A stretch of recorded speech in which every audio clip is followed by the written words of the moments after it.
IPCOM, lycée et prépa aux écoles de commerce, vous présente les corrigés du bac.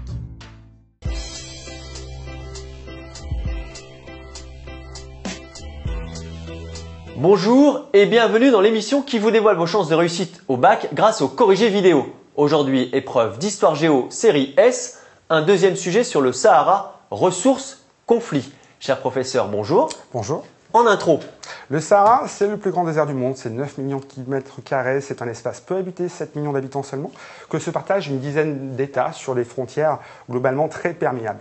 C'est un espace qui est très riche en ressources stratégiques, en pétrole, en gaz, en uranium, et c'est un espace qui aujourd'hui est très convoité, où de multiples ressources de tension engendrent de multiples types de conflits. Pourquoi le Sahara est-il l'objet de convoitises et de tensions grandissantes? Alors la première partie. Un désert habité au cœur d'enjeux internationaux. C'est un espace qui peut être considéré comme une coupure majeure entre l'Afrique dite blanche arabo-berbère au nord et l'Afrique noire au sud. En réalité, cet espace saharien est aujourd'hui peuplé par près de 7 millions de personnes, ce qui n'est pas totalement désertique, sur des frontières certes immenses, à peu près 16 fois la France. Ce territoire connaît ces dernières décennies de multiples menaces, et notamment la menace islamiste. Depuis 2 décennies, cette région se retrouve placée au cœur des enjeux géopolitiques de notre planète, en raison notamment de l'instabilité due aux révoltes armées des Touaregs, mais aussi en raison du développement de mouvements islamistes tels AQMI, Al-Qaïda au Maghreb islamique. De multiples sources de tensions, de multiples trafics s'y déroulent. Pourtant, cet espace est très riche. Il possède d'immenses ressources énergétiques. Le développement, le renforcement des États saharo-sahéliens sont devenus depuis peu des priorités pour la communauté internationale qui vise à exploiter justement ces richesses. De plus, les questions de sécurité internationale se doublent dorénavant d'intérêts géostratégiques et géoéconomiques liés à l'exploitation de ces ressources minières et aux potentialités certaines dans l'avenir quant à la production d'énergie solaire. Alors ça, c'est la première partie. Oui. Deuxième partie. Deuxième partie, de multiples acteurs, de multiples rivalités. On assiste à une concurrence dans cet espace entre les nomades et les sédentaires. Jusqu'il y a peu, cette concurrence pour l'occupation de cet espace opposait ces deux types d'usagers, je vais dire, du territoire. Mais depuis quelques décennies, les politiques d'urbanisation, d'industrialisation, menées notamment par les États post-coloniaux, visent à rééquilibrer leur territoire.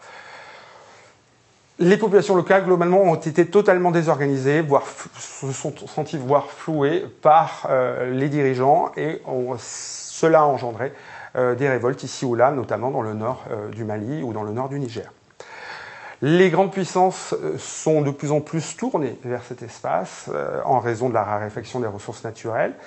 Et donc, on se retrouve avec une mise en concurrence de pays comme les États-Unis, la France, la Chine, qui tentent de s'accaparer les richesses minières de cette région. J'aimerais aussi que dans une sous-partie, on puisse dresser un schéma de l'espace saharien, ce qui me semble vital pour l'élève. Est-ce que ce sujet nécessitait une troisième partie ou directement l'intro? Éventuellement. Un espace en développement. C'est un espace qui connaît un processus d'urbanisation. De nos jours, près de 80% de la population dans l'espace saharien vit en ville. De nombreuses villes se développent à partir des anciennes oasis ou à partir des cités minières qui se sont bâties de toutes parts, comme dans le sud de l'Algérie ou dans le sud de la Libye. Les flux humains et les flux économiques sont dans cet espace constamment croissants. On a assisté ces dernières années à un développement des échanges transsahariens, des biens manufacturés et agroalimentaires qui proviennent du nord vers le sud, du sel, de l'arachide, du bétail, du henné, et en provenance du sud, plus des productions en rapport avec l'agriculture.